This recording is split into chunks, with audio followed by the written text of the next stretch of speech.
Hello दोस्तों, स्वागत है आप सभी लोगों का आपके अपने प्यारे यूट्यूब चैनल अनुभव बायोमेटेरियल पॉइंट में। तो यहाँ पर हम इस वीडियो में बात करने वाले हैं डी फार्मा सेकेंड ईयर 2023 का जो सिलेबस है।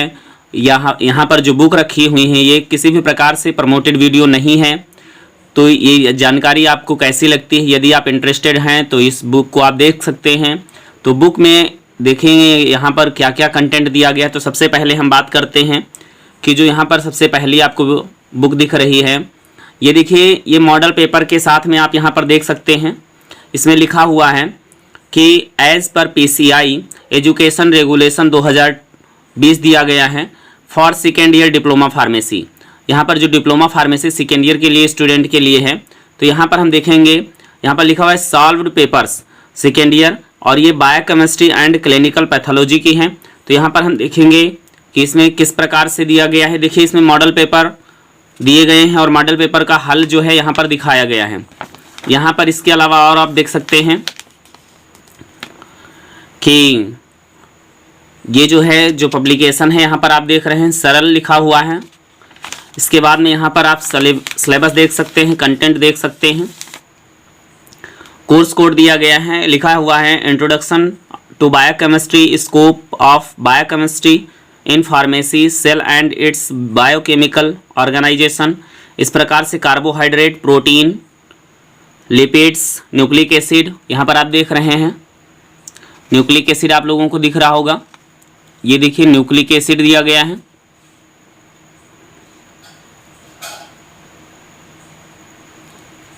इस प्रकार से यहाँ पर आप देख रहे हैं।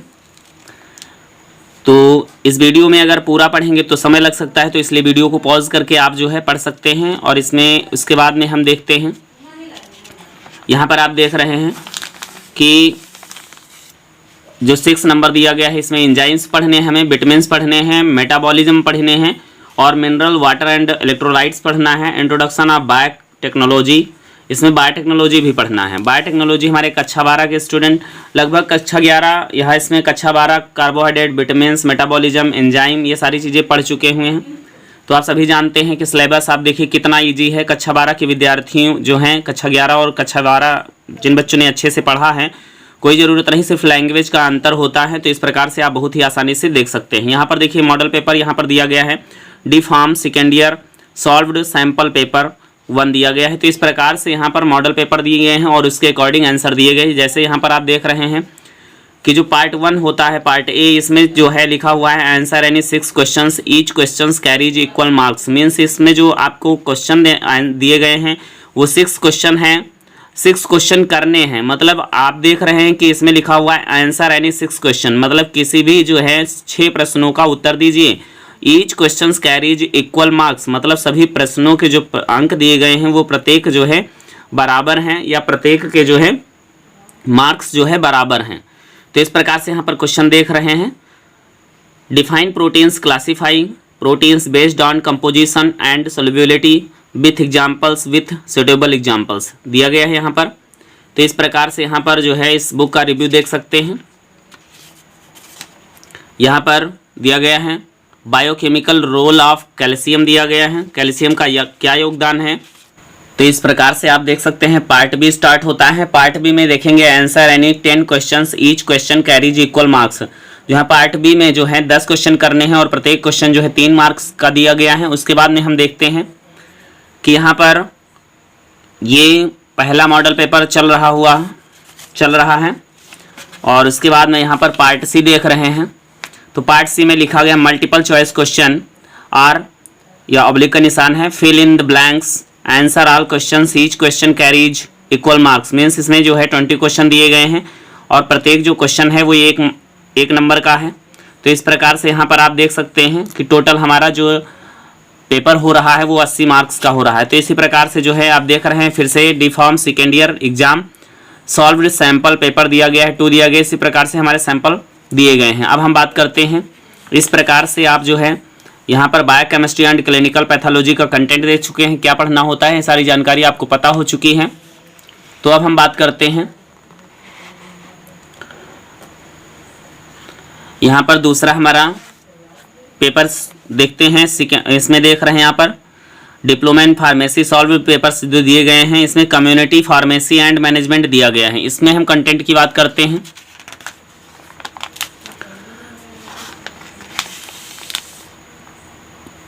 तो इसका सिलेबस आप देख रहे हैं, community pharmacy and management theory दिया गया है। इसमें लिखा हुआ है community pharmacy practice means definition, history and development of community pharmacy, international and Indian cinereous दिया गया है। उसके बाद में professional responsibilities of community pharmacist दिया गया है। फिर उसके बाद में प्रिस्क्रिप्शन हैंडलिंग दिया गया है। कम्युनिकेशन स्किल दिया गया है, किस प्रकार से कम्युनिकेट करना है, बॉडी लैंग्वेज क्या होती, कौन सी लैंग्वेज का यूज करते हैं, किस प्रकार से लिखते हैं।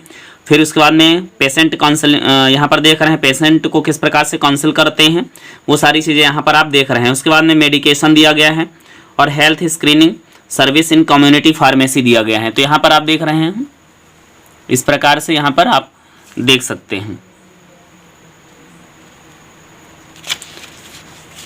उसके बाद में हम देखते हैं,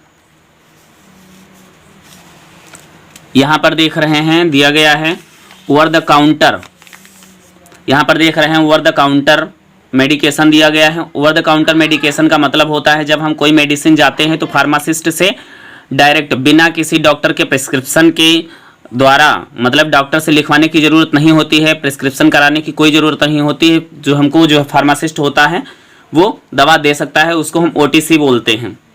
और यहाँ पर कुछ दवाएं ऐसी होती हैं जिस पे रेड लाइन होती हैं, बिना जो है प्रिस्क्रिप्शन के, जो है बिना प्रिस्क्राइब किए हुए डॉक्टर की बिना जो है वहाँ पर जो है जो फार्मासिस्ट होता है वो हमको मेडिसिन नहीं दे सकता है, क्योंकि वो जो होती हैं वो हमारी ओवर द काउंटर यानी कि OTC मेडिसिन नहीं होती हैं। तो इस प्रकार से आप सिलेबस देख चुके हैं। यहाँ पर आप देखिए लिखा हुआ है, सारे आप डिटेल्स देख सकते हैं। उसी प्रकार से सेम क्वेश्चन पैटर्न चलता है, पेपर पैटर्न चलेगा। और इस प्रकार से यहाँ पर आप देख सकते हैं, ये इसका लैंग्वेज होता है, ये आप देख रहे हैं इंग्लिश लैंग्वेज में दिया गया है, हिंदी लैंग्वेज भी इसका आता है। तो अब हम बात करते हैं, अगले हम पेपर की बात करते हैं। अगला पेपर जो है हमारा, यहाँ पर आप देख रहे हैं फार्मेसी लॉ दिया गया है, एथिक्स दिया गया। फार्मेसी लॉ का हम कंटेंट की बात करते हैं, सिलेबस की बात करते हैं। इसमें आप देख रहे हैं फार्मेसी जो लॉ है इसमें दिया गया है कि general principle of law, history and various acts related to drugs and pharmacy profession, pharmacy act 1948 and rules दिया गया है। फार्मेसी प्रैक्टिस रेगुलेशन दिया गया है। Drugs and cosmetics act and rules दिया गया है। उसके बाद में मैन्युफैक्चर ऑफ ड्रग्स दिया गया है, सेल ऑफ ड्रग्स दिया गया है, administration of the act and rules दिया गया है, नारकोटिक ड्रग्स दिया गया है, psychotropic substance act 1985 and rules दिया गया है, ड्रग्स एंड मैजिक रेमेडीज दिया गया है। तो इस प्रकार से यहाँ पर देख सकते हैं।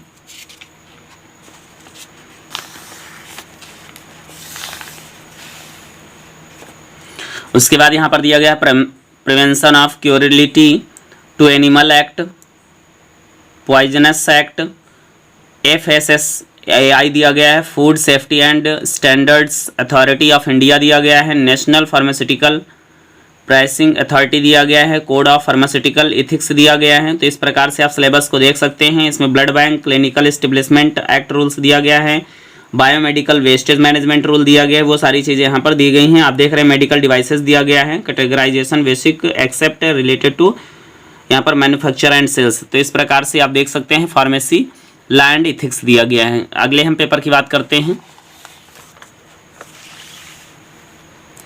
अगला पेपर हमारा है यहाँ पर देख रहे हैं फार्मिकोलॉजी दिया गया है। फार्मिकोलॉजी के सिलेबस की बात करते हैं।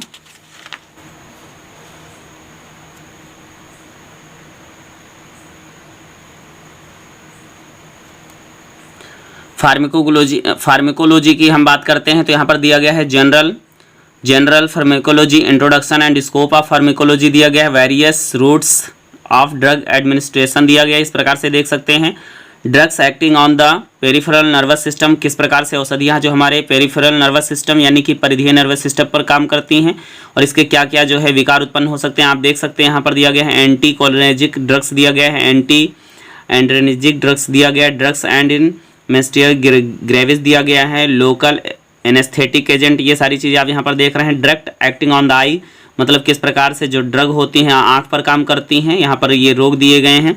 फिर drugs acting on the central nervous system, किस प्रकार से जो हमारे केंद्रीय तंत्रिका तंत्र पर औषधियाँ काम करती हैं। Drugs acting on the cardiovascular system दिया गया है, यहाँ पर किस प्रकार से जो है हृदय को प्रभावित करती हैं, ये हृदय में किस प्रकार से जो है असरदार होती हैं।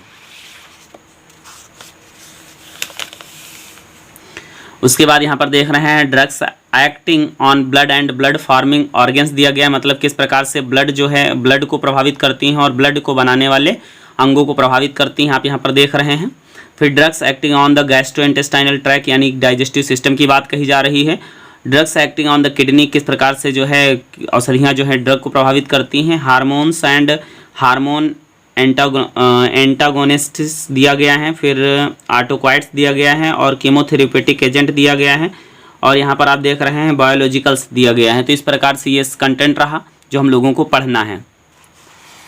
उसके बाद में हम अगला जो है पेपर की बात करते हैं। यहाँ पर आप देख रहे हैं फार्माकोथेरेपेटिक्स दिया गया है। फार्माकोथेरेपेटिक्स है, इसमें हम लोगों को क्या पढ़ना है, तो यहाँ पर आप देख रहे हैं इसमें जो है फार्माकोथेरेपेटिक्स में इंट्रोडक्शन, स्कोप एंड ऑब्जेक्टिव्स दिया गया है।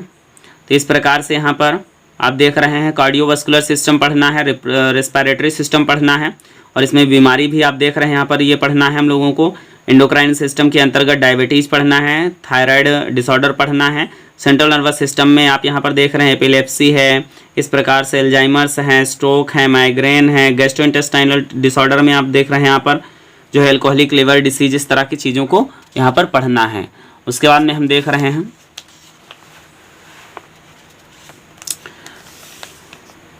यहाँ पर दिया गया है हीमेटोलॉजिकल डिसऑर्डर दिया गया है, इन्फेक्शियस डिसीज़ दिया गया है। इन्फेक्शियस डिसीज़ में आप सभी जानते हैं ट्यूबरकुलोसिस के बारे में, निमोनिया के बारे में, यूरिनरी ट्रैक इन्फेक्शंस के बारे में, हेपेटाइटिस के बारे में आप सभी जानते हैं, गोनेरिया एंड सिफिलिस के बारे में जानते हैं, मलेरिया है, HIV है और वायरल इन्फेक्शंस हैं।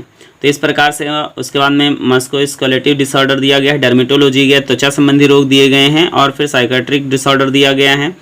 उसके बाद में यहाँ पर आप देख रहे हैं तो इस प्रकार से एंटी माइक्रोबियल रेजिस्टेंस दिए गए हैं, वोमेन्स हेल्थ दिया गया है। तो ये सारी चीज़ें हम लोगों को पढ़नी हैं।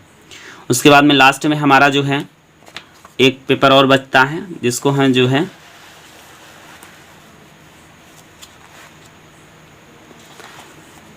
Environmental education and disaster management दिया गया है। तो आप सभी जानते हैं इन्वायरमेंट से रिलेटेड इसमें पढ़ने होते हैं हम लोगों को। पॉल्यूशन पढ़ना होगा, इकोसिस्टम पढ़ना होगा जिसको हम इकोलॉजी भी कहते हैं।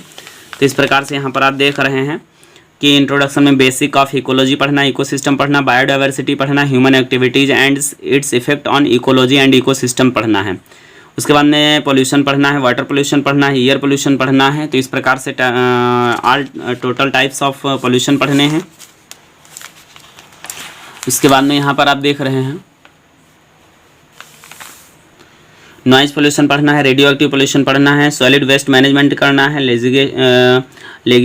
लेजिस्लेशन पढ़ना है और इन्वायरमेंटल इम्पैक्ट असेसमेंट पढ़ना है और डिजास्टर मैनेजमेंट पढ़ना है। तो ये सारी चीज़ें हम लोगों को पढ़नी है। वीडियो आप लोगों को कैसी लगी? यदि किसी भी प्रकार की जानकारी आप जानना चाहते हैं तो आप कमेंट ज़रूर करिएगा।